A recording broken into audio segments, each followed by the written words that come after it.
Sebelumnya saya ucapkan selamat pagi, Namo Omitoho. Amitabha. Saya harap hari ini Anda semua rileks ya.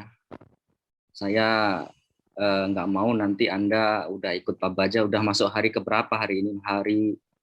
Hari keberapa? Hari ke-9. Hari ke-9 ya. Wah, luar biasa ya. Tentunya untuk melewati hari sampai hari ke-9 ini nggak gampang dan nggak mudah. Nah, pada kesempatan hari ini saya diberikan sebuah kesempatan yang luar biasa. Tentunya pada hari ini saya ingin santai dan rileks karena saya tahu kondisi kebatinan Anda semua ya. Kondisi kebatinan Anda semua saya lihat mungkin tertekan. Apa aja harus bangun pagi, harus ikut sauke, harus ikut makan kuotang, tapi semua itu adalah proses. Nah, proses yang Anda jalankan saat ini berkaitan dengan materi yang akan saya sampaikan pada hari ini. Ini karena sangat penting sekali. Karena dulu saya juga punya pengalaman, ya, punya pengalaman yang seperti Anda. Saya juga melalui proses-proses yang sama seperti Anda. Dulu awal harus kuliah ikut harus dengan Pak Baja juga. Saya dulu Pak Bajanya malah lama. Pak Bajanya 4 tahun. Selama kuliah harus Pak Baja. Jadi saya dulu waktu kuliah di STAB di STAB di Tawira harus Pak Baja gitu. Tapi luar biasa karena ini merupakan sebuah kesempatan yang baik. Saya sebenarnya hanya sharing saja, sharing sesuai dengan apa yang setelah saya peroleh, seperti yang saya pelajari selama saya kuliah. Sehingga ilmu yang ingin saya sampaikan pada hari ini mungkin nanti pada saat Anda kuliah akan Anda peroleh. Karena mungkin salah satu mata kuliah yang itu Buddhist Counseling, tapi di sini nggak ada Buddhist Counseling, di sini hanya bimbingan konseling. Saya lihat sih ada bimbingan konseling, tapi saya hanya mengacu pada Buddhist Counseling gitu. Baik, mungkin izinkan saya untuk share screen coba. Share screen, bisa nggak? Atau saya bantu share screen di situ atau gimana? Panitia, tolong panitia, bisa ya? Oke. Baik, kelihatan ya? Kelihatan? Presentasi saya kelihatan ya? Baik, tolong itu siapa itu coba yang sebagian untuk di unmute ya, unmute. Ada yang masuk tadi siapa tadi? Mas Dalena coba itu di unmute coba. Sudah, Su. Sudah. Nah, baik ya. Nah, pada kesempatan hari ini luar biasa saya diberikan kesempatan kepada saya yang tentunya ini adalah kesempatan yang langka, apalagi kita semua tahu ya, kondisi pandemi saat ini yang membuat kita itu semuanya berubah. Aduh, maaf. Ini Mas Suryat, kenapa Mas Suryat? Oh, jam 9.45 istirahat ya. Baik. Jadi ada 2 sesi berarti begitu ya? Ada break-nya juga? Iya, Su.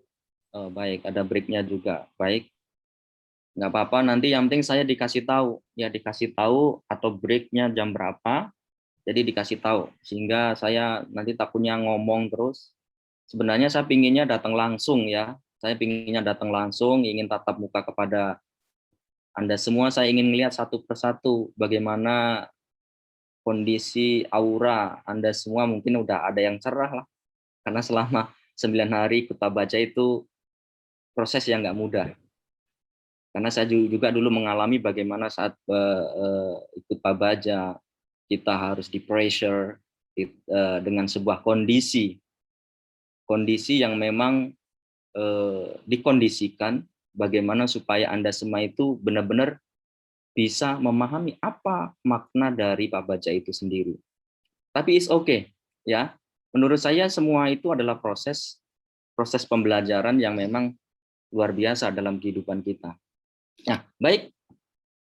Tadi sama Neri sudah sedikit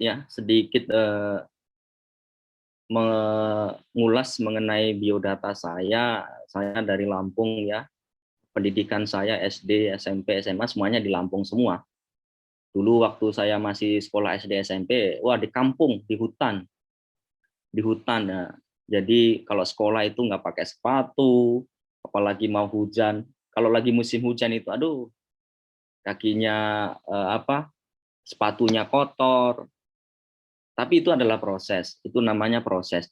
Kemudian saya melanjutkan S1 di Sekolah Tinggi STAB Duta Wira Jakarta, dan kebetulan STAB ini sudah tutup. Kenapa dibilang tutupnya? Ini sebuah hal yang sangat menyedihkan, ya sangat menyedihkan bagi saya karena alma mater saya STAB Duta Wira itu ibaratnya tempat saya berjuang, ternyata sampai sekarang sudah tidak menerima mahasiswa baru lagi. Nah, sehingga apa? Bagaimana STAB Mahaprasya ini harus berjuang, sehingga apa? Anda yang kuliah tentunya di STAB Mahaprasya itu memiliki sebuah kualitas yang luar biasa, karena banyak dosen-dosen yang di STAB Mahaprasya yang luar biasa. Kemudian setelah saya lulus dari STAB Duta Wira, saya ke Jakarta, ke Taiwan. Saya ngambil Bachelor of Art. Di situ saya ngambil jurusan Buddhis Mahayana ya. Kemudian saya juga itu double degree dengan University Mahachularongkorn Raja Widyalaya di Thailand ya. Di Thailand. Kemudian setelah lulus dari situ saya ngambil S2 di Sri Lanka juga Buddhist Studies ini ya. Ini sedikit gambaran mengenai saya. Nanti mungkin dari peserta ingin lebih mengenal jauh lebih dengan saya, is okay, nggak apa-apa nanti ya pada saat diskusi. Baik ya, sebelum saya memulai materi saya, untuk sedikit refreshing, ada baiknya kita melihat sebuah video ini sebentar ya, mungkin kira-kira 3 menit lebih ya.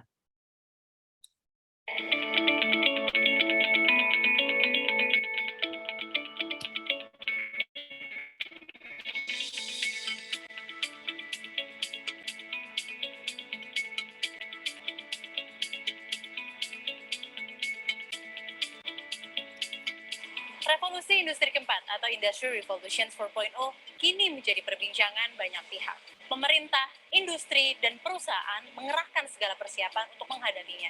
Namun apa sebenarnya revolusi industri keempat itu?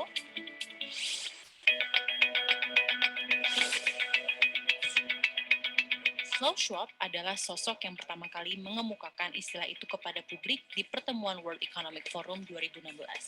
Schwab memaparkan revolusi teknologi sedang berlangsung dan mengaburkan batas antara fisik, digital, dan biologis.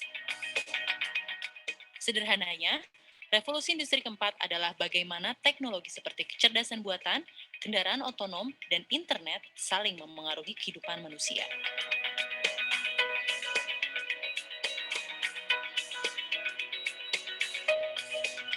Lalu apa saja tahapan revolusi industri sebelumnya?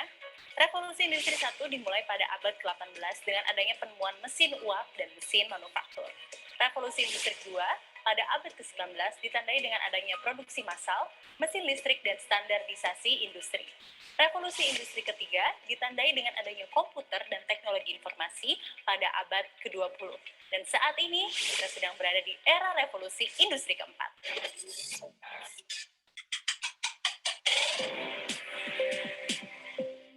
Hadirnya otomasi dan kecerdasan buatan di industri tentu memberikan potensi besar untuk melipat gandakan produktivitas tenaga kerja. Berbagai perusahaan besar dunia bahkan telah menggunakan robot dan kecerdasan buatan sebagai pekerja di lini produksinya.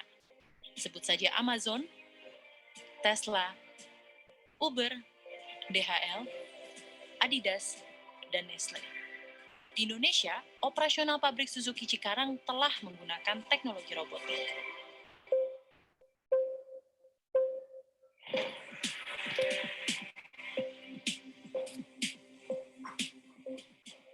Namun, di balik manfaat bagi percepatan dan otomasi industri, banyak sekali tantangan bagi ekonomi dalam menghadapi revolusi industri keempat.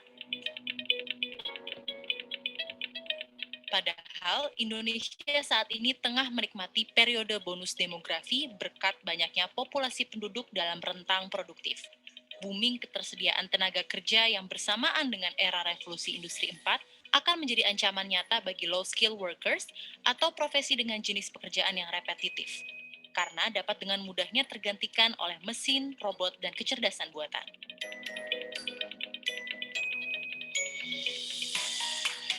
Menurut data McKinsey, 7 bidang pekerjaan yang akan tetap bertahan di era otomasi antara lain industri kreatif, teknologi informasi, profesional, manajer, pelayanan kesehatan, pendidikan, dan jasa konstruksi. Kementerian Perindustrian telah meluncurkan inisiatif Making Indonesia 4.0 dalam menghadapi revolusi industri keempat. Ada 10 prioritas nasional lintas sektoral dalam upaya memperkuat struktur perindustrian Indonesia dalam menghadapi tantangan di masa depan. Jadi, selamat datang di revolusi industri keempat. Tim Liputan CNBC Indonesia.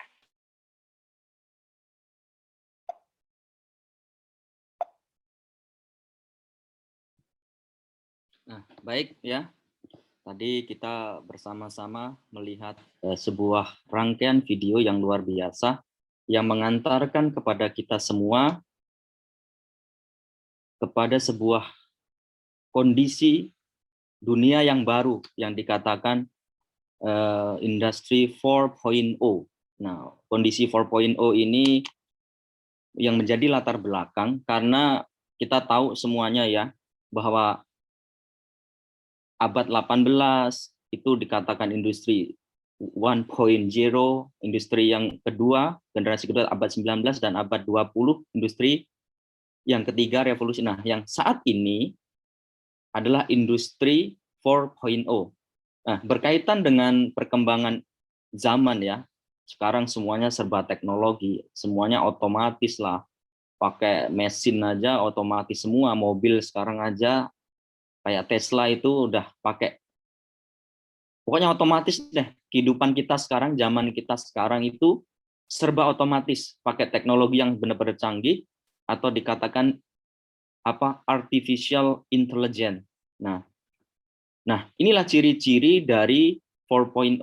Tetapi di sisi lain ya, para samanera dan peserta, ada sisi negatif dari perkembangan zaman ini. Karena tidak serta-merta manusia itu bisa mengikuti perkembangan zaman. Ada yang ketinggalan, ada yang orang hidupnya masih di zaman kuno. Ada orang yang pola pikirnya masih di zaman kuno, padahal tidak tahu bahwa kehidupan sekarang ini, atau dikatakan revolusi industri 4.0 itu, sudah berkembang begitu cepat. Nah, oleh sebab itu, bagaimana kita ini, terutama Anda ya, Anda telah memilih dan memutuskan untuk kuliah di bidang agama. Tentu ini sebuah pemikiran yang harus kita pikirkan bersama. Karena apa? Tuntutan dari industri 4.0 itu bagaimana kita memiliki keahlian. Karena apa? Anda kuliah di bidang apapun juga, itu bukan menjadi sebuah kunci bahwa Anda itu akan mendapat pekerjaan. Belum tentu. Bahkan di sisi lain industri 4.0, revolusi industri 4.0 itu membawa efek-efek yang sangat negatif. Ada yang sisi positif bagus, tapi sisi negatifnya juga banyak. Kenapa? Orang dituntut untuk bekerja lebih cepat. Dituntut oleh sebuah zaman dan kondisi sehingga kehidupan orang itu menjadi tidak tenang, stres, depresi lah, ya. Stres, depresi, banyak sekali yang jadi masalah.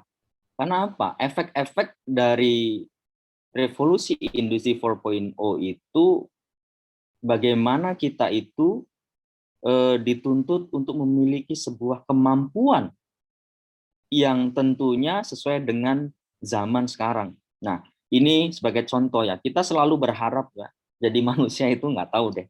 Ini saya pikir semuanya sama lah.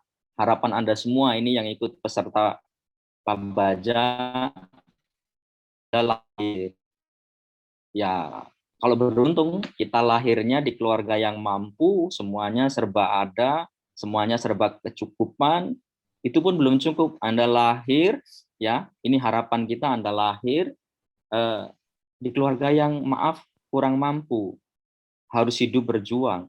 Ada yang lahir di bawah kolong jembatan, ada yang lahir semuanya seperti sultan, semuanya serba kecukupan. Coba Anda merenung, kita lahir apa yang kita miliki? Belum tentu. Ya. Setelah lahir apa? Kita ingin berjuang, kuliah. Nah, semua orang pasti ingin kuliah. Kenapa Anda kuliah? Boleh nggak coba panitia kasih peserta yang ini? Saya ingin tahu coba. Kenapa Anda kuliah? Hah? Ada yang coba yang komen coba. Saya inginnya interaktif ya, jangan monoton gitu. Kenapa kuliah?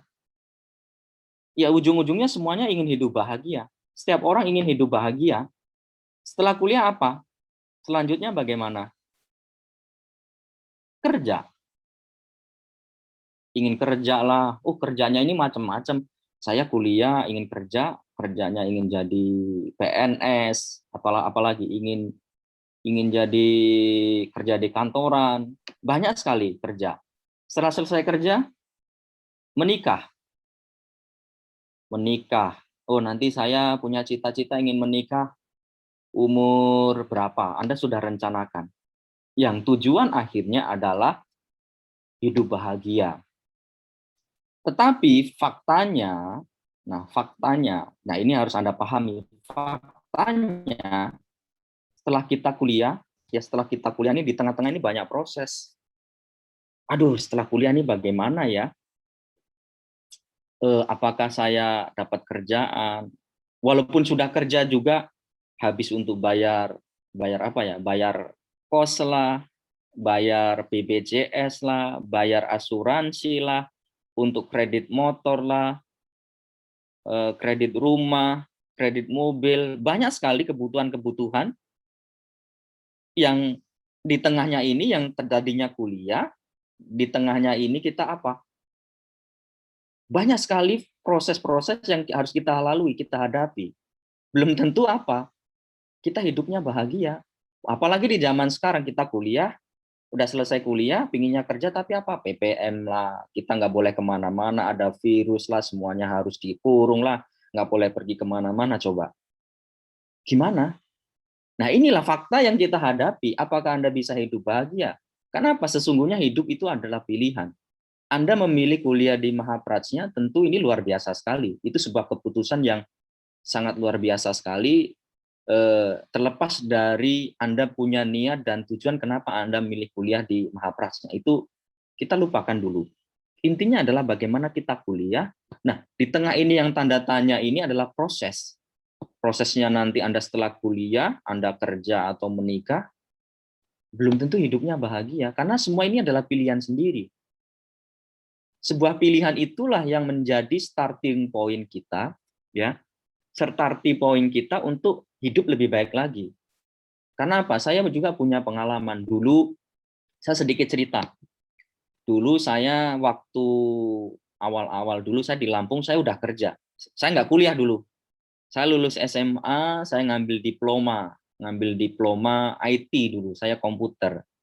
Setelah selesai 1 tahun, saya ngambil kerja dulu di Lampung, di sebuah mall ya, Matahari Department Store di Lampung. Saya pernah jadi admin juga, pernah jadi SPB. Pada saat itu tuh saya berpikir begini, kok hidup saya begini ya? Kerja, duitnya, gajiannya, dulu waktu saya itu UMR-nya di Lampung masih 600.000.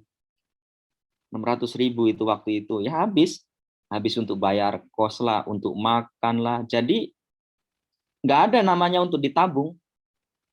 Nah, pada saat itulah saya berpikir kok hidup saya begini. Nah, disitulah saya harus mengambil sebuah keputusan. Mengambil sebuah keputusan. Nah, keputusan itulah yang merubah hidup saya sampai saat ini. Kenapa? Saya dari kampung. Mungkin Anda tahu, ada yang tahu nggak daerah Mesuji? Ada yang dari Lampung, peserta? Ada yang dari Lampung nggak? Nggak ada yang bisa ini ya? Mungkin ada, mungkin dari peserta ada yang dari Lampung, saya dari Mesuji, jauh sekali. Kok saya udah kerja kok begini tetap nggak bahagia. Akhirnya saya memutuskan apa? Kuliah ngambil di bidang agama. Pada saat itu saya punya cita-cita satu. Saya setelah kuliah, selesai, lulus, saya ingin jadi PNS. Betul, saya setelah lulus dari STAB Duta Wira di Mangga Besar, Jakarta itu, saya ditawarin jadi PNS. Tapi pada saat itu saya menolak. Nggak mau. Padahal cita-cita awal saya setelah lulus itu saya jadi PNS, tapi saya menolak. Saya nggak mau. Saya ditawarin pada saat itu oleh Pak Direktur dulu, Pak Direktur disuruh ingin jadi PNS nggak? Udah di pusat sini aja deh, bantu saya gitu. Pada saat itu saya menolak. Kenapa? Saya pikir saya sudah hidup gembira dan tenang dengan hidup pilihan saya saat ini. Karena saya pakai jubah, yang dulu niat awalnya saya itu malah nggak ingin jadi biksu, cuma jadi di Samanera saja lah. Tetapi karena saya melihat, oh hidup saya itu lebih tenang, saya lebih bahagia menggunakan jubah ini. Gitu.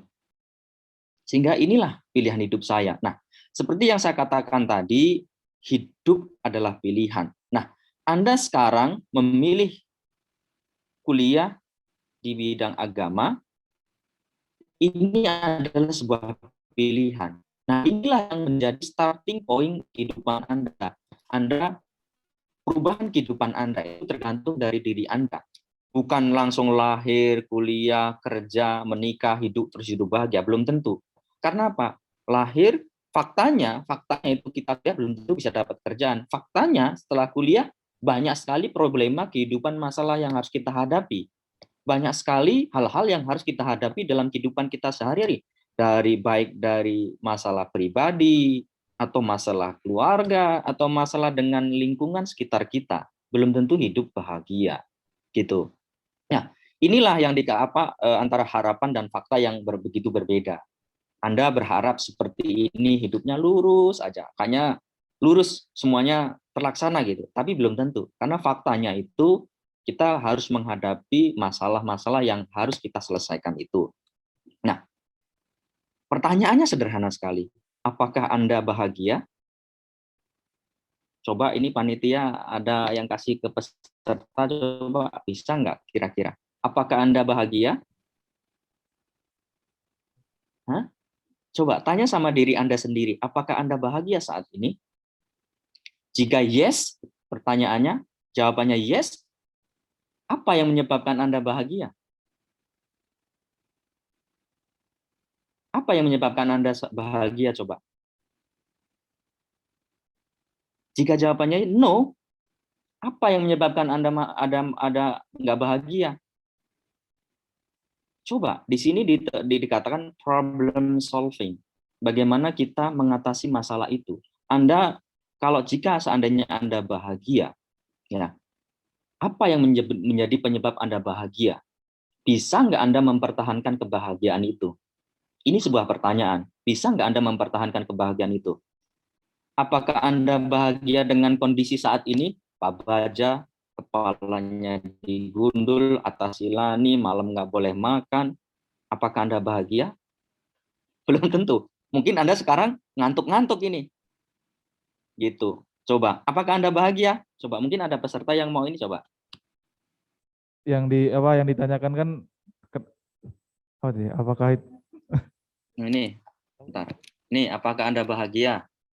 apakah saya bahagia untuk saat ini, hari ini, detik ini, saya merasa ya enggak terlalu bahagia, Su. Iya. Ya. Karena yang bikin saya nggak bahagia itu karena kayak bangun pagi itu kayak terpaksa, Su. Kalau nggak terpaksa nggak bisa bangun itu, Su. Betul, ya. Itu untuk hari ini itu aja, Su. Kemungkinan yang bikin saya nggak bahagia, Su. Baik. I know. Saya tahu bahwa apakah Anda bahagia saat ini? Ya, jawabannya bisa yes, juga bisa tidak. Yes dan no. Yes, kenapa Anda bahagia? Apa yang menyebabkan Anda bahagia? Nah, tentu semuanya apa? Sebuah kondisi ini adalah sebuah kondisi yang memang nanti berkaitan dengan namanya mental disorder. itu dikatakan mental disorder, gangguan dari psikis. Kenapa? Hati manusia, pikiran. Aduh, karena saya ikut pabaja, saya nggak bisa seharusnya bangun pagi. Tapi sebenarnya ini ya, ini dengan pengalaman saya pribadi ya, itu akan sangat bermanfaat sekali, karena kondisi saat ini yang sekarang Anda alami ini akan bermanfaat untuk kehidupannya, bukan hanya saat ini. Menurut saya sih, karena saya mengalami banyak begitu proses ya. Kalau Anda tidak bahagia, apa yang menyebabkan Anda nggak bahagia? Nah, masalahnya problem solving. Kita selesaikan. Oh, ini lagi ikut pabaja pelatihan. Bagaimana? Karena salah satu terapi pabaja ini adalah salah satu terapi juga di dalam konseling. Nah, nanti Anda akan lebih banyak tahu bahwa salah satu pabaja ini merupakan salah satu konseling juga, gitu. Nah, ini kan lepas dari Anda bahagia atau tidak, ya tentu setiap orang berbeda. It's okay, no problem, nggak masalah. Anda nggak bahagia karena suruh bangun pagi, suruh makannya teratur, yang biasanya nggak bisa. Kenapa? Habitual action. Kebiasaan kita sehari-hari yang dulunya di kampung, dari bangunnya jam 8 atau bangunnya lebih lambat daripada ayam gitu. Contoh sederhananya gitu. Ya. Karena di dalam pabaja dikondisikan bagaimana itu baik dari badan jasmani itu dilatih gitu. Nah, itu sebenarnya dilatih itu merupakan basic dari terapi ya. Nah, sehingga apa? Dengan lihat kondisi begini Anda nggak bahagia itu kenapa? Ini masalah manusia, stres lah, depresi lah, kecewa kenapa? Sakit hati lah, benci ya, kecanduan banyak, kecanduan narkoba lah, kecanduan rokok lah, kecanduan main game lah, banyak sekali. Atau mungkin dendam, atau mungkin masalah ekonomi. Banyak sekali problema kehidupan yang memang harus kita hadapi, baik secara psikis, ya secara mental, ataupun secara jasmania. Anda tidak merasa tidak dihargai lah, no confidence, tidak punya rasa percaya diri, gitu. Tidak ada kesempatan lah, atau kita memiliki masalah pribadi atau masalah keluarga. Nah, inilah sebuah problema kehidupan kita, masalah-masalah yang dihadapi oleh manusia. Walaupun kita tahu sekarang adalah revolusi industri 4.0, semuanya serba teknologi, semuanya serba otomatis. Tapi revolusi industri ini tidak memberikan efek, tidak bisa menyelesaikan masalah-masalah manusia yang seperti ini, stres, depresi, kecewa, sakit hati, benci. Karena ini adalah mental, ada yang ada dalam batin dan pikiran manusia. Mungkin secara ekonomi, kalau kita memiliki sebuah keahlian yang dibutuhkan orang, tentu kita tidak ketinggalan di dalam revolusi 4.0 ya. Belum lagi masalah pribadi banyak sekali. Setiap orang banyak masalah pribadi. Coba Anda mau nggak menulis masalah sendiri? Coba Anda tulis. Masalah saya apa sih sebenarnya? Nah, tentu itu harus Anda cari. Anda harus explore semua Anda punya masalah. Anda mencari sumbernya apa. Nah, belum masalah pribadi, masalah keluarga. Itu pun banyak sekali. Nah, inilah banyak sekali yang memang harus kita hadapi, bukan hanya secara psikis, badan jasmani, maupun rohani. Sakit badan dan sakit hati itu terapinya berbeda. Nah, oleh sebab itu, kita tentu menjadi manusia bukan hanya jasmani saja, tetapi yang sangat penting adalah psikis. Penyakit psikis itu banyak sekali. Yang tadi saya uraikan itu hanya sebagian kecil saja. Masih banyak yang masalah-masalah yang memang kita tidak tahu. Bahkan kalau Buddha bilang Sen lao ping seku. Lahir itu pun jadi masalah. Mending Anda kalau lahirnya jadi keluarga yang sultan, semuanya serba cukup, lahir di keluarganya Atta Halilintar ya, apa itu youtuber yang duitnya banyak, enak, semuanya serba kecukupan, duitnya miliaran, mungkin dimakan nggak habis duitnya.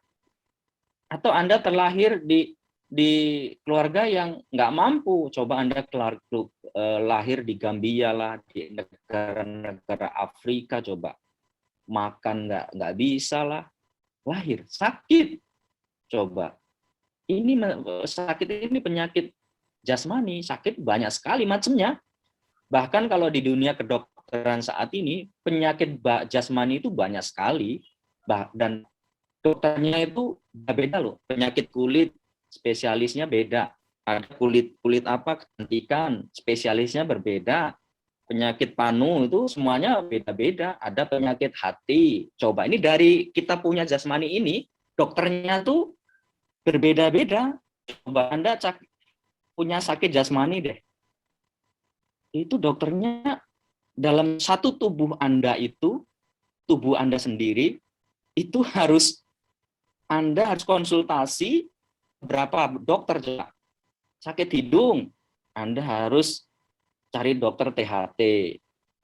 Sakit apa otak, lain lagi. Sakit tulang, coba harus cari dokter ortopedi.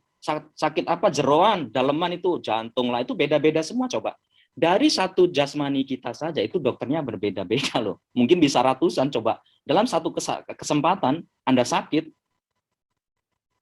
itu Anda harus menemui berapa banyak dokter, itu harus keluar biaya berapa. Nah, inilah sebuah fakta yang memang harus kita hadapi, bahwa manusia secara jasmani aja sakit, banyak sakit, apalagi sekarang pandemi. Tua juga orang karena nggak pingin tua, ya sekarang kalau yang punya duit bisa datang ke Thailand lah, atau datang ke Korea lah, mukanya ditarik ke sana, ditarik ke sini, biar kelihatan cantik gitu, atau operasi plastik. Ada. Apakah kita mampu seperti itu? Belum tentu. Ya, mati juga sebuah masalah. Anda matinya, apakah Anda sudah siap? Belum tentu. Nah, keinginan tidak tercapai itu sebuah penyakit juga. Ini penyakit psikis. Aduh, saya inginnya Pak Baja menyenangkan. Yang dikatakan Pak Baja menyenangkan bagaimana sih? Aneh. Ada orang yang mengatakan Pak Baja harus menyenangkan, padahal tidak menyenangkan. Di situ harus bangun pagi lah, makan diatur lah, harus sembahyang lah, harus ngikutin aturan lah. Emangnya enak itu dikatakan mengasihkan? Belum tentu. Katanya disuruh mengasihkan, tetapi tidak mengasihkan. Tetapi itu adalah sebuah proses. Ya, sebuah proses. Ya, keinginan tidak tercapai. Kita inginnya begini, tapi itu namanya dikatakan keinginan tidak tercapai. Artinya bahwa kita sebagai manusia tentu memiliki dua hal, yaitu jasmani dan rohani. Itu saling berkaitan satu sama lain. Terkadang kita punya sakit dari jasmani itu berpengaruh psikis kita, mental kita, yang dalam bahasa keren sekarang itu mental disorder ya, bahasa modernnya. Begitu banyak sekali yang tadi sudah saya katakan. Ya, next ya. Maksudnya next panitia. Next. Bisa nggak next? Apakah Anda telah menemukan solusi untuk mengatasi itu semua? Nah, bagaimana kita untuk mengeksplor, mencari dari problem yang kita temukan, masalah yang kita miliki, masalah yang kita hadapi, masalah yang harus kita selesaikan. Nah, apakah kita memiliki, Anda telah memiliki solusinya? Apakah Anda telah menemukan solusinya? Itu sebuah pertanyaan buat Anda semua. Apakah Anda telah menemukan solusinya? Dengan Anda memiliki sebuah harapan dan fakta yang Anda hadapi saat ini, apakah Anda telah menemukan solusinya? Nah, mari kita explore. Nah, ya. Nah, sehingga apa? Saya pikir saya sedikit memberikan sebuah pemahaman, karena apa? Sekarang itu banyak sekali orang untuk mencari sebuah solusi yang mereka hadapi itu banyak sekali caranya. Caranya itu banyak sekali dalam dunia modern itu untuk mengatasi baik secara psikis atau secara jasmani, itu banyak sekali caranya. Ya, nah pada kesempatan ini saya hanya ingin mengenalkan apa itu yang dikatakan Buddhist counseling. What is Buddhist counseling psychology? Ini karena sangat penting sekali. Karena sekarang di dunia modern ya, dunia barat ya, next ya. Dunia barat sekarang itu mulai belajar apa sesungguhnya yang diajarkan oleh Buddhism untuk konseling ya. Karena ini sangat penting, nanti pun Anda pada saat Anda kuliah, Anda akan mendapatkan ini. Bahkan ya, berkaitan dengan Buddhist counseling psychology, itu udah banyak sekali university di luar negeri udah membuka namanya program sarjana Buddhist counseling. Kayak di Sri Lanka tempat saya itu ada namanya S2 Buddhist counseling, ada S1 Buddhist counseling, bahkan di mana Hong Kong HKU ya, Hong Kong University itu pun buka S2 Buddhist counseling. Karena ini sangat luar biasa sekali. Ini sebagai pengalaman saya di Sri Lanka. Saya dapat satu materi yang ini luar biasa menurut saya. Kenapa? Oh, ternyata selama ini kita itu ternyata agama Buddha, Buddhis itu sebenarnya sebuah salah satu ilmu yang konseling juga gitu. Nah, bahkan ilmu konseling sendiri itu kalau berdasarkan American Psychological Association (EPA) ya, next ya, itu merupakan branch yang ke-17. Dia ada kurang lebih 54 branch ya. Ada 54 brand ini sebagai pengetahuan, nanti Anda bisa explore sendiri, apalagi Anda calon mahasiswa baru atau mungkin Anda ada semester 2. Di sini Suhu akan menjelaskan sedikit saja, karena Suhu nggak mau memberikan sebuah banyak teori, tapi bagaimana hanya Suhu ingin mengenalkan ya, apa yang dikatakan pengertian psikologi. Ya, cara sederhana saja ya. Cara sederhana itu yaitu ilmu yang berkaitan dengan proses mental, baik mentalnya normal atau abnormal. Bahkan itu berpengaruh terhadap perilaku seseorang. Atau sederhana lagi, yaitu ilmu yang mengetahui tentang gejala dan kegiatan jiwa. Ya, kejiwaan manusia. Itu dikatakan psikologi, berkaitan dengan proses mental, baik normal, mental yang normal seperti apa sih, abnormal kan banyak sekali. Gitu. Itu next ya. Sedangkan konseling sendiri, ya, konseling sendiri itu apa pengertiannya? Nah, nanti Anda harus bisa explore ya. Explore secara sederhana sekali. Konseling itu sebuah bimbingan lah oleh seorang yang ahli. Nah, ahlinya ini siapa? Kalau zaman sekarang psikolog ya, psikolog lah. Mereka punya metode yang berbeda-beda. Atau boleh dikatakan pemberian bantuan oleh konselor kepada konseli. Konseli itu adalah pasien lah. Karena banyak di dunia modern, terutama di dunia barat, konseling itu menjadi salah satu sebuah keharusan, ya, keharusan yang memang harus dimiliki oleh setiap orang gitu. Karena apa? Itu di dunia revolusi industri 4.0, 4.0 ya, itu banyak sekali orang yang memiliki gangguan kejiwaan baik normal maupun abnormal. Orang kerja setiap hari tertekan, itu pun bisa jadi salah satu mental disorder. Dia merasa nggak nyaman di tempat dia tinggal, dia merasa tertekan di dalam lingkungan keluarga. Itu pun merupakan salah satu mental disorder. Bahkan butuh seorang konselor. Konselor itu adalah orang yang membimbing, membantu, memberikan arahan. Begitu. Atau mungkin zaman sekarang dikatakan psikolog lah, seorang psikolog yang membantu kita. Nah, itu yang dikatakan konseling ya, bisa memecahkan sebuah masalah. Nah, ini yang dunia modern ya. Dunia modern tuh seperti ini sekarang. Bahkan ini menjadi sebuah materi yang sangat luar biasa. Banyak orang yang orang luar negeri itu belajar, bahkan mereka itu menggabungkan antara teknologi, ilmu kedokteran modern yang dikatakan psikoterapi dengan Buddhism. Makanya saya katakan di sini Buddhist counseling ya. Nah, bahkan ya kita sering tahu, mungkin kalau Anda belajar ya, itu ada yang dikatakan the father of experimental psychology. Itu seorang dokter ya, dokter modern dari Jerman namanya Wilhelm Maximilian Wundt.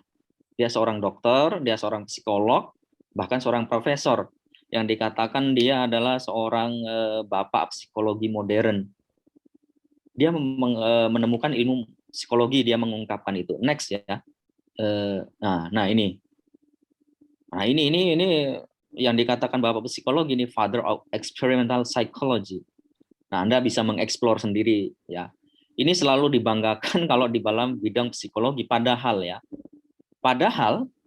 Buddha itu sebelum dia ini abad 18, Buddha itu 2000 tahun sebelumnya, 2500 tahun sebelumnya udah belajar mengenai ilmu batin, ilmu psikologi, ilmu mengenai bagaimana mensucikan hati dan pikiran.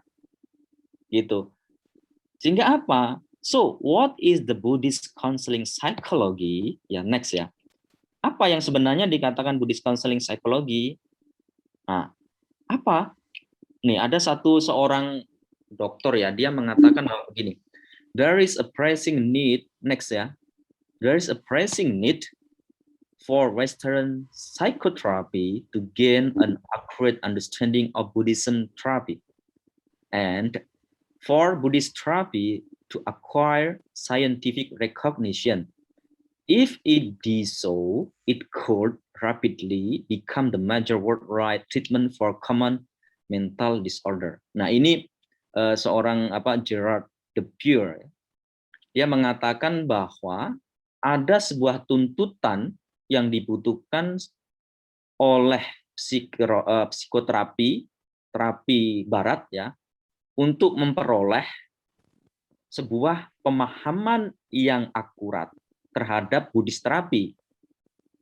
Dan untuk Buddhist terapi supaya dikenal oleh dunia modern scientific, ilmu pengetahuan.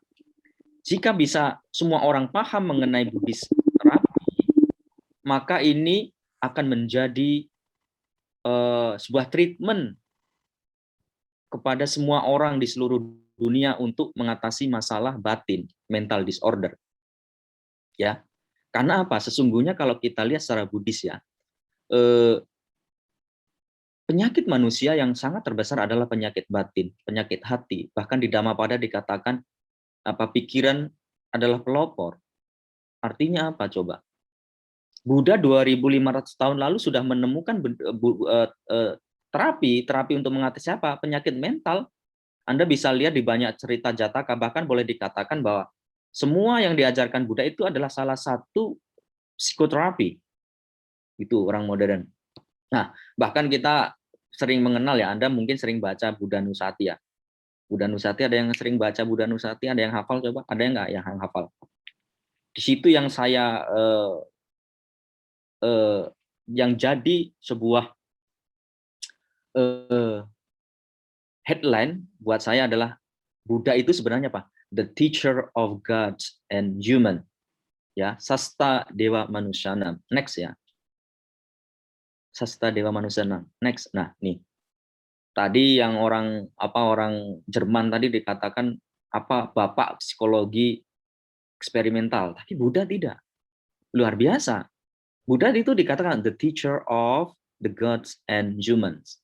Sasta Dewa Manusyanam. Bahkan Anda kalau di Buddha Nusati, Tata Gata, Rula, Ingkong, Zhen Bianzi, Ming Xin Zu, San Si Si Jian, Jiu Sang Si, Tiao Yi Changfu, Tian Ren Si, Fo Si Zun. Di Buddha Nusati juga begitu. Loka Widu Anutara Purisadama Sarati Satta Dewa Manusyanam Buddho Bhagawati. Buddha itu luar biasa. Buddha adalah sebuah sosok yang di sini yang saya headline adalah sebagai guru dewa dan manusia. Kalau dia dikatakan sebagai guru dan manusia, artinya apa?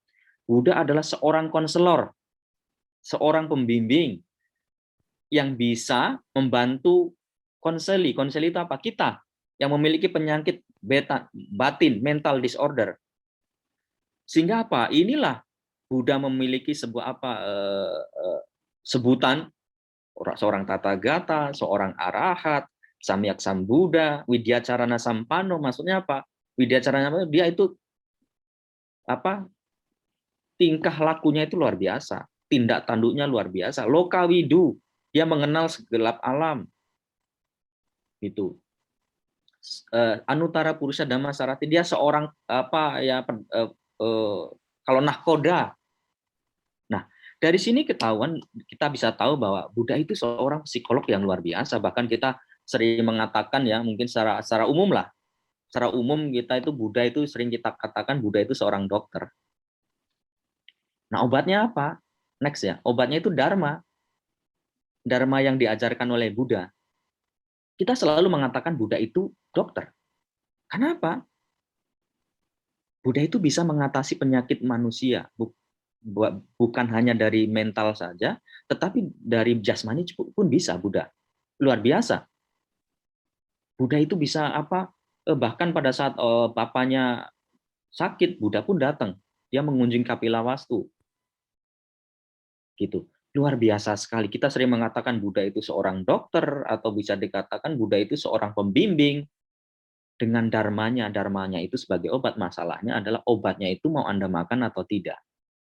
Buddha itu memiliki resep yang sangat luar biasa sekali. Nah, inilah yang banyak dunia modern, khususnya dunia psikoterapi, ya psikologi, itu belajar dari Buddha bagaimana manusia dunia modern itu sakit itu belum tentu dari jasmani. Yang terkadang sakit itu muncul dari batin. Contoh sederhana yang kita sekarang lah, pandemi. Banyak orang khawatir lah, takut lah. Waduh, ini virusnya bagaimana ini? Menakutkan, nggak mau keluar, sampai paranoid, takut nggak mau keluar, nggak bisa komunikasi dengan orang. Kenapa? Kadang itu orang karena ketakutan, dia meninggal karena rasa takut, meninggal karena ketakutan, khawatir. Sehingga dia setiap hari, setiap saat khawatir, takut. Sehingga itulah yang kadang-kadang menjadi penyebab penyakit fisik. Nah, sehingga ini coba? Buddha seorang dokter dulu, Buddha sendiri luar biasa, bahkan murid-murid beliau yang dikatakan ta'alohan, arahat besar, itu semuanya bisa mengatasi, membantu umat pada saat itu penyakit baik fisik maupun secara mental. Bahkan Anda lihat, mungkin Anda sering dengar cerita Angulimala ya. Coba. Angulimala itu, Anguli itu dikatakan pemuda. Mala itu kalung, dia harus membunuh berapa? 1000 orang. Nah, 999. Tangannya dipotong, jerinya, maka di Angulimala. Itu pun sama Buddha, itu dia memiliki penyakit mental disorder. Nah, sehingga kita tahu bahwa ajaran Buddha sendiri, Dharma, the Buddha of teaching, the teaching of the Buddha. Next ya, Dharma sendiri itu sebagai obatnya dari penyakit mental disorder. Ya, kan kita semua tahu ada pariyati secara teori. Buddha mengajarkan teori dengan ceramah-ceramahnya. Buddha juga mengajarkan bagaimana praktik. Sehingga semua yang diajarkan oleh Buddha itu menembus nibbana, kebahagiaan. Nah, ini pariyati, patipati, patiweda, teori. Ada teorinya, diajarkan teori. Bagaimana cara mengatasi masalah batin? Bagaimana cara mengatasi masalah psikis? Bahkan di dalam Anguttara dikatakan Anda untuk lagi ngantuk nih, itu ada caranya. Harus diusap-usap kakinya lah, harus membayangkan mentransformasikan pikirannya mengenai Dharma lah. Itu ada diajarkan di Anguttara. Ada. Nah, bahkan di Jataka, di cerita Jataka itu, satu cerita Jataka itu mengatasi sebuah masalah. Coba Anda belajar baik Dika Nikaya, Majjhima Nikaya, Anda baca. Ya mungkin Anda yang sudah pernah baca, ya nanti setelah Anda kuliah pasti Anda akan diajarin. Di situ Anda akan menemukan ternyata apa yang Buddha ajarkan baik di dalam sutra, ya Vinaya, Abhidharma, itu merupakan salah satu obat. Kita lihat mengenai Mahaparinibbana Sutta, di situ ada masalah. Nah, Buddha diajarin sehingga bisa mencapai Sotapanna, gitu. Ya, mencapai Sotapanna. Setiap orang yang datang ke Buddha, dia mencapai Sotapanna, bahkan bisa mencapai arahat. Nah, yang tadinya sakit, bahkan di dalam Suranggama Sutra Anda baca setiap pagi ya, setiap pagi Suranggama Dharani itu kenapa Buddha mengkhotbahkan mengenai Suranggama Dharani yang Anda baca tiap pagi, Chauke setiap sembahyang pagi, Lengyenco, Miao Zhan Zhong Zi Po Dong Zhen dan lain sebagainya. Itu ada background-nya. Nah, kenapa Buddha mengkhotbahkan mengenai Suranggama Sutra, Suranggama Dharani? Itu adalah untuk menolong Ananda. Nah, ini saya sedikit cerita ya, masih ada waktu lumayan banyak. Ananda pada saat itu protes ke dua murid Buddha, yang satu ke Moggallana, yang satu ke Sariputra. Moggallana kalau nggak Moggallana atau Mahakasapa, ini saya agak sedikit lupa namanya. Mahakasapa atau Moggallana itu dia hanya pindah patah kepada orang yang miskin. Kenapa dia punya pikiran? Nanti kalau orang miskin, kalau nggak dikasih kesempatan untuk berdana, memberikan makan kepada sangha, nanti kehidupannya akan datang jadi lebih miskin lagi. Yang satu, Sariputra, kepada orang yang kaya saja. Makanya Ananda protes. Kenapa kita sebagai seorang sangha, ya udah pindah patah aja jalan. Nah, sehingga ketemu seorang Prakriti namanya. Itu seorang perempuan, yang memang perempuan ini adalah pada kehidupan lampaunya, 500 tahun kehidupan lampau, adalah istrinya dari Ananda. Nah, itu diguna-gunain oleh Mantangi. Mantangi itu pakai namanya Fan Tianzhou. Fan Tianzhou itu pada saat itu ilmu guna-guna yang paling sakti di India pada saat itu. Makanya Buddha membacakan Suranggama Dharani, ditransformasikan kepada Manjusri, dan di Manjusri itu dibacakan kepada Ananda. Pada saat itu Ananda sudah diganggu, hanya dibacakan itu sembuh dan dibawa ke ngadap ke Buddha, sehingga Prakriti juga jadi bikuni, akhirnya jadi bikuni, dan ibunya jadi mencapai tingkat Sotapanna juga, gitu ya. Jadi inilah ajaran Buddha sendiri itu merupakan sebuah metode terapi. Ya, kalau zaman modern dikatakan itu merupakan sebuah terapi, sebuah obat yang bisa untuk menyembuhkan penyakit mental.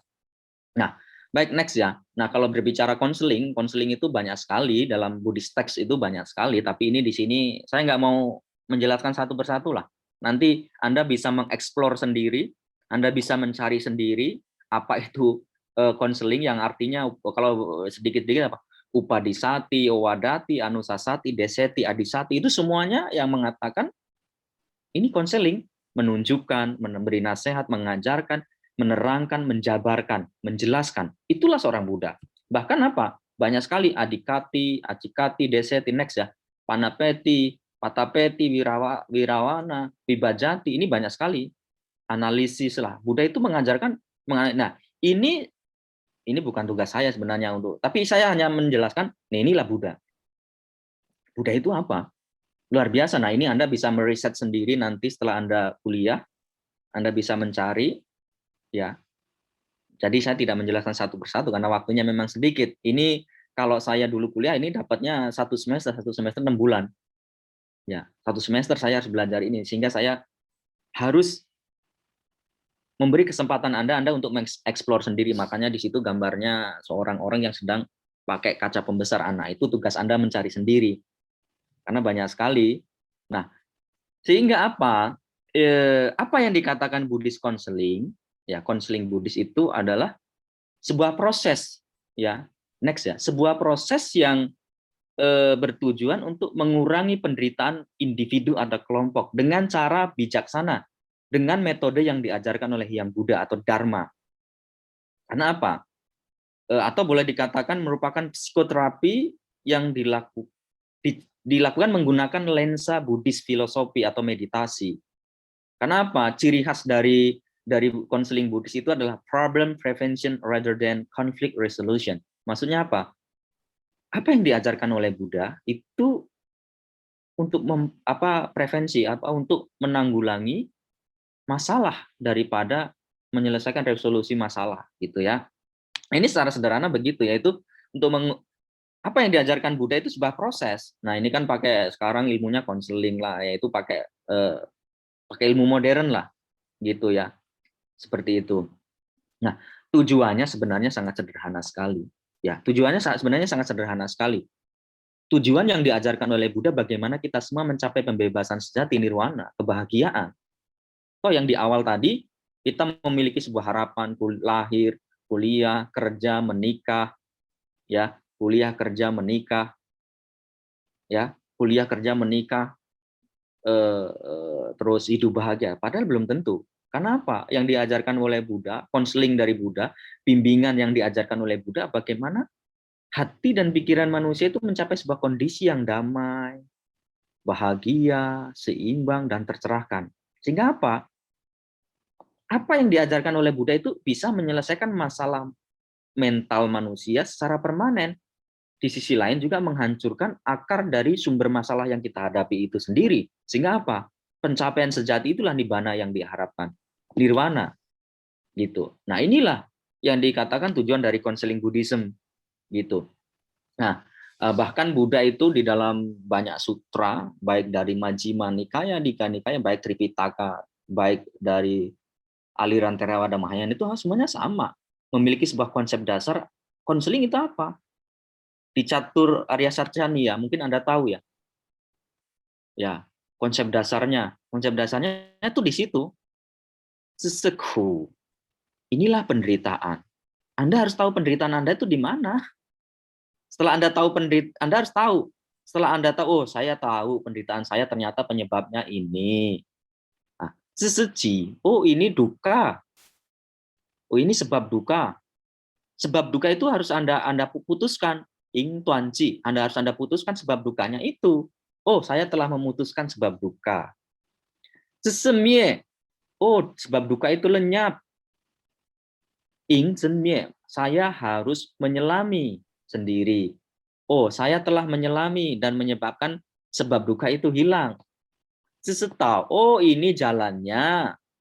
Ing siu tao, saya harus melatih jalan ini. Ing siu tao.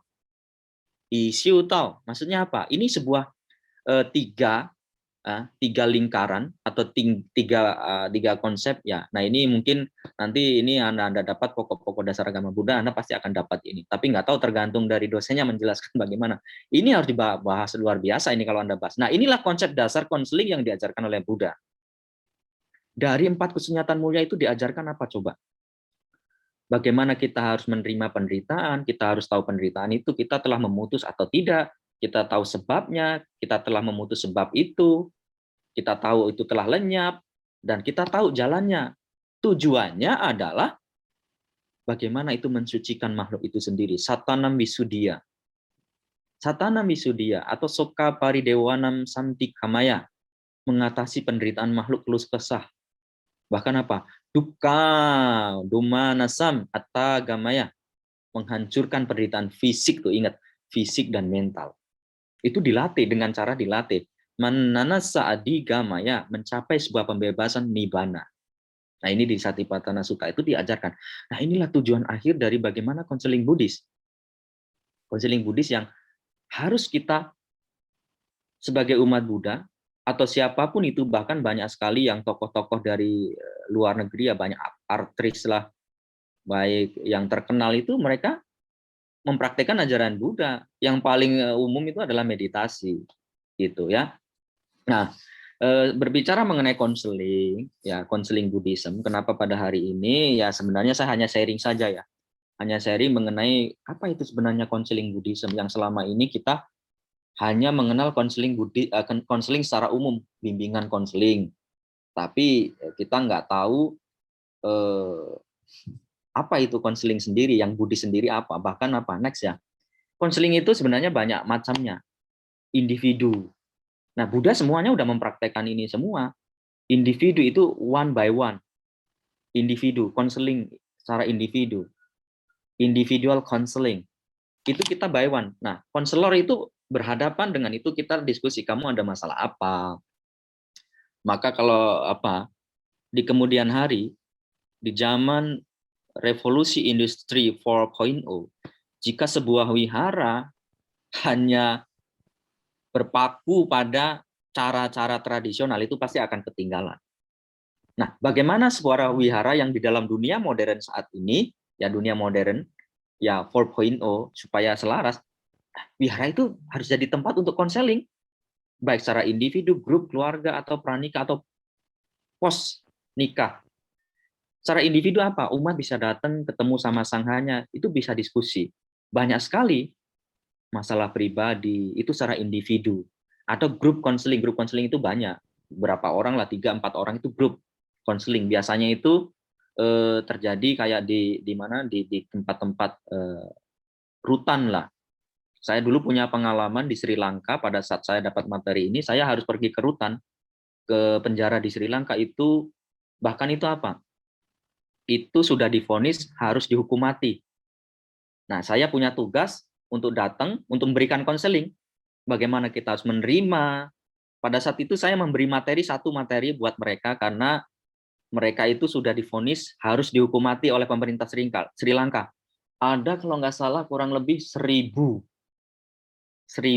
narapidana yang telah divonis mati. Hanya tinggal nunggu hari saja. Nah itu coba, pada saat kondisi seperti itu, nah itulah, dibutuhkan sebuah konseling. Anda bisa menerima kondisi.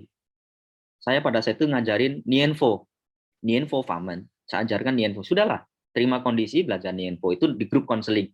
Ada namanya konseling dalam keluarga. Keluarga itu banyak sekali. Buddha pun ngajarkan di dalam banyak sutra, yang mungkin Anda sering kenal, Sigalowada Sutra, Sigalowada, ya Sigala, pemuda Sigala, dia memberikan persembahan ke arah timur, utara, selatan, atas, bawah. Nah, itu cara Buddha mengkonseling bagaimana cara menghargai keluarga dalam kehidupan keluarga. Itu salah satu konseling. Bahkan di Anguttara Nikaya. Banyak sekali Anda baca-baca Anguttara Nikaya, baik versi Mahayana pun Theravada, itu banyak sekali kita temukan bagaimana kita untuk mengkonseling ilmu-ilmu konseling yang kita bisa pakai untuk mengatasi masalah kehidupan di keluarga. Begitu juga pranikah. Nah, ini pranikah ini di dunia barat ini sering dipakai. Sebelum nikah dia harus datang ke psikolog dulu. Ditanya-tanya, ini benar-benar udah oke, cocok, setuju, ada masalah, nanti kan itu diajarin, diarahkan. Apalagi Anda kan tidak semuanya kuliah di situ nanti jadi suhu semua, kan tidak. Memang Anda punya pilihan sendiri-sendiri. Setelah lulus, Anda kerja, Anda menikah. Nah, menikah itu ada namanya konseling pranikah. Tentu sebelum nikah itu harus benar-benar dikonseling. Nah, ini. Bahkan sekarang itu kalau Anda ini datang ke psikiater, coba. Itu pun harus datang ke psikiater saya punya masalah ini, saya punya masalah itu, harus bayar itu. 1 kali 1 jam aja bisa 500.000 coba. Nah, begitu juga setelah menikah. Setelah menikah pun ada masalah, banyak masalah. Bahkan di pranikah itu dikatakan di Anguttara Nikaya, itu cara memilih seorang pasangan hidup harus bagaimana, harus memiliki sama caga, sama sila, sama dana, sama prajnya. Tuh. Ada. Nah, inilah yang mungkin harus kita gali. Nah, ini tugas-tugas Anda, karena saya yakin mungkin ada yang semester 8 atau semester 7 yang mulai menulis skripsi. Nah, ini sangat penting sekali bagaimana Anda menulis materi atau skripsi Anda dengan tema-tema yang berkaitan dengan mental disorder, baik secara individu, grup, keluarga, pranikah. Nah, ini Anda bisa mengeksplor sendiri seperti ini. Nah, next ya. Nah, bagaimana teknik konseling terapi di dalam Buddhism? Nah, banyak sekali. Bahkan dikatakan yang paling populer itu apa? Mindfulness meditation. Nah, mindfulness meditation, loving kindness meditation, Zen meditation, Pabbajja Atthasila, membaca Dharani, Sutra Parita, atau menulis ulang Dharani atau Sutra. Itu merupakan salah satu. Ini adalah sebenarnya mindfulness meditasi. Meditasi itu sebenarnya adalah terapi. Loving kindness, meditasi cinta kasih, atau Zen meditasi. Pabbajja Atthasila itu salah satu dari kita terapi. Coba di dalam Pabbajja yang tadi yang satu Samanera ya, tadi Samanera mengatakan, aduh, sebenarnya dikatakan bahagia ya nggak bahagia, karena disuruh bangun pagi lah, disuruh sembahyang lah, semuanya disuruh. Artinya apa? Sebuah kondisi. Nanti saya di belakang ada namanya John Kabat-Zinn. Dia mencetuskan namanya MBSR, Ya, mindfulness based stress reduction. Dia sebenarnya itu mengadopsi ajaran Buddhis. Ya, mengadopsi ajaran Buddhis. Nanti di belakang saya itu jelaskan sedikit ya. Ya. Nah, masalahnya adalah Anda sudah tahu loh bahwa meditasi baik samatha, vipassana atau Zen Buddhism, meditasi Zen Buddhism itu adalah terapi-terapi yang diajarkan oleh Buddha. Loving kindness, bahkan apa? Anda mempraktekkan itu catur brahmana, apa? Metta, karuna, mudita, upeksa.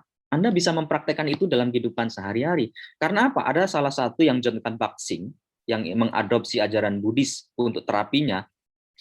Dia itu adalah apa? Bagaimana life in the present moment. Anda itu day to day hidup dalam kesadaran. Gitu. Itu sangat populer sekali. Sangat populer sekali. Nah, coba di dalam apa baja, Anda sebuah dikondisikan, Anda dilatih dan dididik supaya disiplin. Disiplin dalam arti di sini Anda dilatih secara fisik. Ya betul, bagi setiap orang mungkin kaget lah baru pertama kali, kaget baru pertama kali ikut. Apalagi Zen meditasi itu lebih strict lagi. Ya. Atas sila. Nah, ini bagi untuk diet. Kadang-kadang orang mau diet pun stres. Ya, mau diet aja nggak bisa-bisa. Itu untuk mengatasi kegemukan, obesitas. Atas sila bisa dipakai. Nah, inilah membaca dharani, sutra, mantra, parita. Itu salah satu bagaimana tuh melatih kita punya hati kita supaya fokus pada satu objek. Itulah salah satu terapi. Bahkan saya punya pengalaman, ini saya sedikit cerita ya. Ini kisah nyata ya, pengalaman dari seorang bikuni ya. Ada seorang bikuni, dia mempunyai penyakit, maaf ya, itu kanker payudara. Dia punya kanker payudara, bikuninya sekarang masih hidup. Masih hidup dia, bikuninya. Dia termasuk adik seperguruan saya, dia punya kanker payudara. Dia setiap hari meditasi sama baca mantra. Selama beberapa tahun, kalau nggak salah 2 tahun itu, ternyata dia punya kanker payudaranya hilang. Ini kisah nyata. Nah, makanya apa? Yang saya katakan di awal tadi bahwa ada sebuah tekanan dari psikoterapi modern dari orang luar negeri, dari negara-negara barat itu dituntut untuk belajar memahami apa itu sebenarnya Buddhis terapi. Karena Buddhis terapi itu ada tekniknya, ada caranya yang diajarkan oleh Buddha. Ya. Pabaja. Itu kan yang mungkin saya katakan tadi, Anda dengan kebosanan, setiap saat bosan. Aduh, bosan nih dengerin suhunya ngoceh melulu. Aduh, bosan, capek deh. Hatinya tersiksa ya. Betul tidak? Hatinya tersiksa.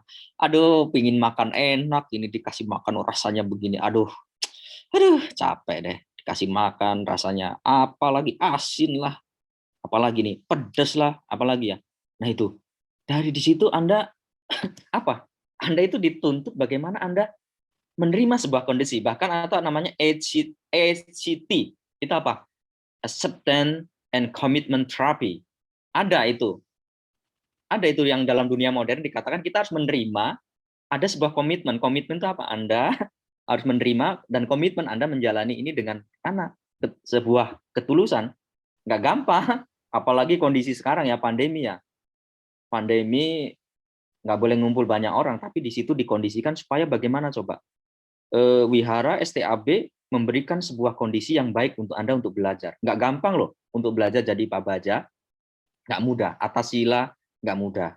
Ya mungkin ada sebagian banyak yang telah belajar banyak gitu ya. Nah inilah teknik-teknik yang diajarkan oleh Buddha, terapi yang diajarkan oleh Buddha. Masalahnya adalah bagaimana Anda mau mempraktekannya atau tidak. Bahkan tadi apa? Pariyati, pati-pati, Anda udah tahu teori, tapi nggak ada prakteknya, gimana mau menembus? Patiweda, nggak bisa. Ada teorinya, ada prakteknya. Nah, Anda setelah praktek Anda bisa menembus begitu. Nah, Sehingga apa dikatakan oleh Buddha itu dikatakan pawan siqian famen. Ya, pawan siqian famen apa? Ada 84.000 metode yang diajarkan oleh Buddha. Next ya.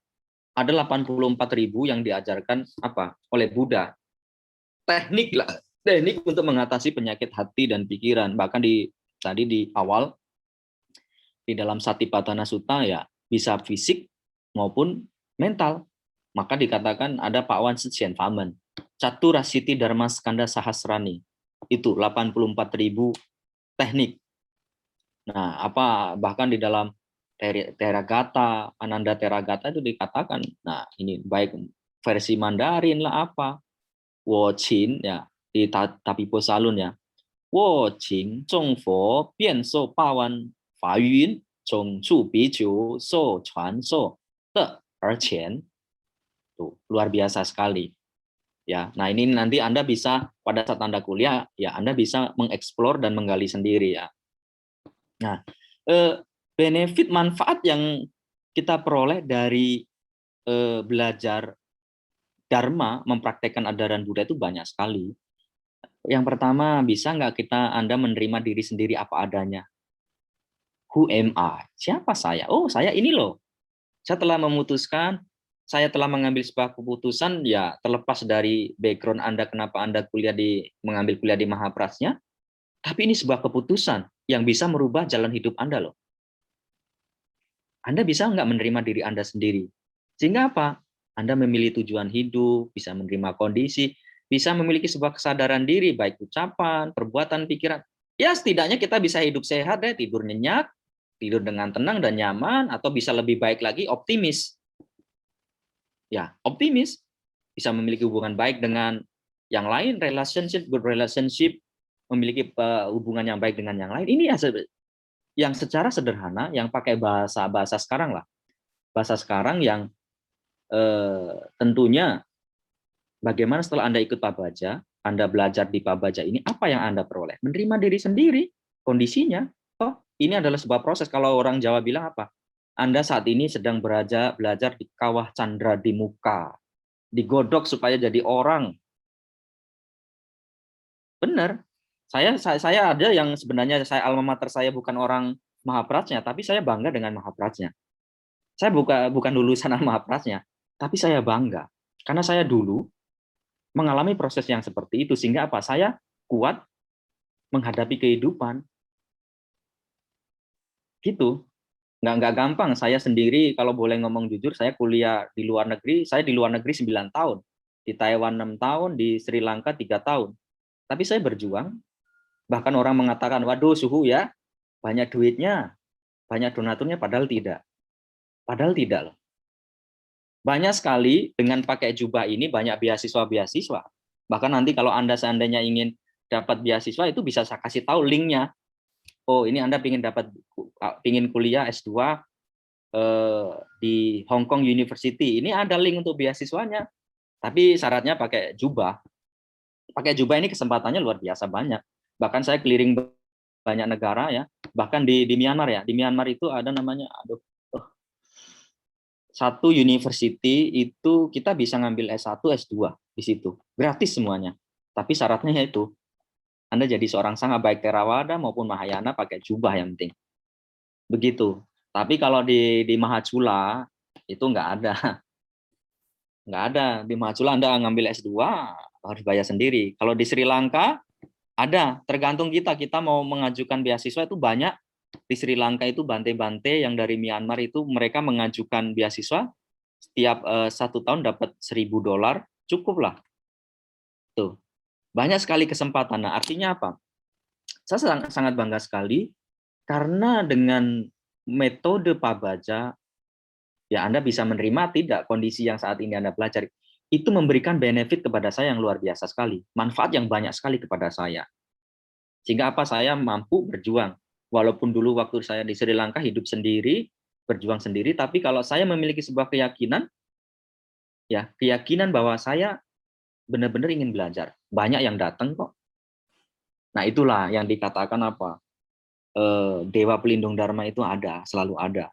Nah ini yang saya alami. Nah sehingga apa? Buddhist psychotherapy, Buddhist counseling, benefitnya adalah ini secara sederhana. Kita jangan berpikir menjadi suci lah, yang seperti di Satipatthana Sutta tadi, jangan.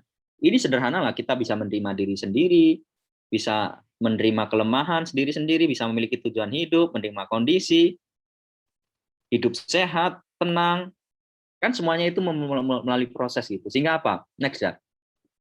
Tentu kita kan jadi manusia secara jasmani, kita memiliki penyakit baik fisik maupun mental. Nah, kita harus kalau bahasa kerennya dikasih stimulus dengan ajaran Buddha, sehingga apa? Kita ingin yang kita peroleh kebebasan, freedom. Nah, metodenya adalah ajaran Buddha. Teknik Buddha itu apa? Banyak tadi. Mindfulness meditation, loving kindness meditation, baik samatha, vipassana, pabaja, atasila, itu semua teknik-teknik yang diajarkan. Menulis sutra, mengulang sutra, membaca sutra dan dharani, parita, itu luar biasa sekali itu. Itu sebuah teknik konseling terapi yang harus kita. Nah, apa? Secara fisik kita memiliki penyakit baik mental dan jasmani, kita menggunakan metode yang diajarkan Buddha. Metode itu yang diajarkan Buddha, dharma itu adalah terapinya. Sehingga apa? Kita freedom, kita lepas dari namanya belenggu.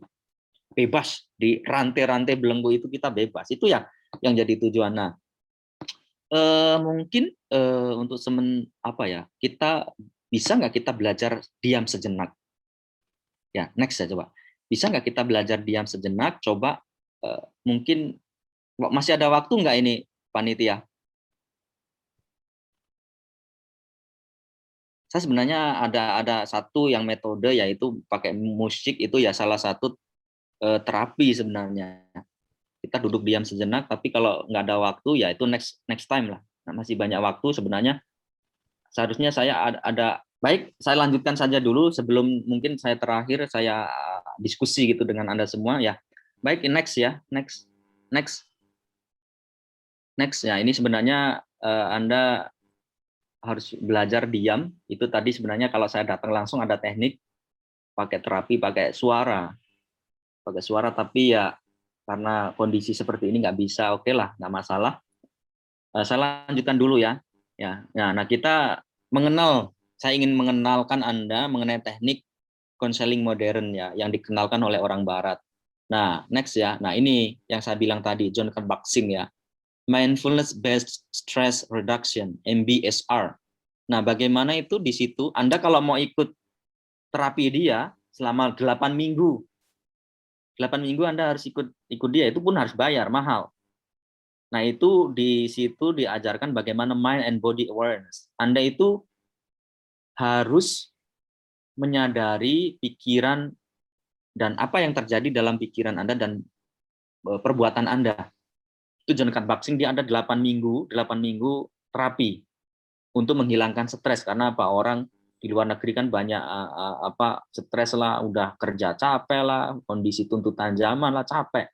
Nah, John Kabat-Zinn itu dia mencetuskan mindfulness based stress reduction, MBSR. Dia itu sebenarnya apa? Dia belajar meditasi Zen, baik samatha, vipassana juga, dan yoga. Dia menggabungkan sehingga apa? Sebenarnya dia itu sederhana, menyadari present moment, moment to moment. Dari waktu ke waktu Anda sadari apa yang ada di pikiran Anda, momen Anda, tapi memang kondisinya dikondisikan tempatnya. Ada sebuah tempat memang dikondisikan supaya apa? Anda menghilangkan stres. Banyak sekali. Dan ini yang Widyamala Birds itu dari UK ya. Dia sebenarnya menggabungkan MBSR dengan MBCT ya. MBCT dia menjadi MBPM, Mindfulness Based Pain Management. Ya, itu dia hanya mempraktiskan loving kindness. Ya, praktek cinta kasih tuh. Semuanya Buddhis semua. Dia mengambil dari Buddhis, tapi mereka jualannya luar biasa. Ini sangat terkenal semua nih. John Kabat-Zinn terkenal dia pakai terapi yang modern. Banyak sekali sebenarnya kalau kita bicara terapi di dunia modern, sama hipnoterapi itu salah satu terapi juga. Psikoanalisis, happy terapi, banyak sekali. Di India ada namanya itu laughing therapy. Laughing therapy itu apa? Tertawa. Anda mau ikut retret supaya orang belajar tertawa, itu Anda itu harus bayar $1.000 di India. Orang sekarang suruh tertawa aja belum tentu bisa. Itu diajarkan bagaimana Anda terapi tertawa. Ada. Nah, ada lagi namanya DBT. Ya, DBT itu Dialectical Behavioral Therapy. Nah, ini yang saya katakan tadi, bagaimana Anda itu diajarkan menerima kondisi dan kesadaran, proses menerima dan kesadaran. Bahkan di sini dikatakan ACT, Acceptance and Commitment Therapy. Di situ menerima dan komitmen, gitu ya, komitmen terhadap apa yang Anda jalani saat ini. Nah, ini sebenarnya masih banyak lah. Saya hanya mengenalkan. Nah, ini Anda nanti bisa explore sendiri ya. Anda bisa mencari sendiri karena memang tidak bisa semuanya dijelaskan satu persatu. Yang intinya adalah saya ingin mengenalkan kepada Anda bahwa Buddhis itu, apa yang diajarkan Buddha itu salah satu terapi, metode terapi yang memang saat ini sedang digali oleh ilmu kedokteran modern, ilmu psikologi modern, ilmu orang-orang barat itu belajar. Mereka ingin belajar apa sebenarnya yang diajarkan oleh Buddha. Apa yang sebenarnya teknik-teknik yang diajarkan oleh Buddha. Bahkan yang tadi John Kanpaksing, dia belajar Zen Buddhism, dia harus pergi ke Jepang lah. Ini salah satu Cliff Sherlock ini dari UK ini, dia sebenarnya seorang praktisi Zen ini. Tuh. Mereka karena memiliki kemampuan, keahlian, bisa jadi jualan, bisa jadi duit. Tuh. Ya. Baik, ya, akhirnya sampai di penghujung ya, bahwa kita harus tahu bahwa inilah bahwa manusia itu sesungguhnya baik secara badan jasmani maupun secara mental kita memiliki sebuah problema kehidupan masing-masing. Masalahnya adalah bagaimana bisa nggak kita menerima kondisi itu, dan mau mempraktekkan ajaran Buddha atau tidak, metode-metode yang diajarkan oleh Buddha. Nah, gitu. Nah, mungkin ya intinya adalah seperti itu. Yang sekali lagi saya ucapkan terima kasih kepada panitia yang telah memberikan kesempatan. Untuk lebih jelasnya dengan masalah materi yang saya ajarkan hari ini, jika Anda ingin minta materinya, Anda bisa minta sama panitia. Kalau ingin lebih dalam lagi, ya Anda mengeksplor sendiri. Ya, mengeksplor, mencari apa sesungguhnya Buddhist counseling itu. Karena saat ini Anda telah tahap kedua, mempraktekkan dengan ikut pabaja. Itu adalah salah satu praktek. Nah, mungkin ini yang bisa saya sampaikan. Amitofo, Cayo, semangat ya semuanya. Mudah-mudahan saya ada waktu bisa datang jenguk kalian. Saya juga ingin ngasih motivasi ke Anda semua ya.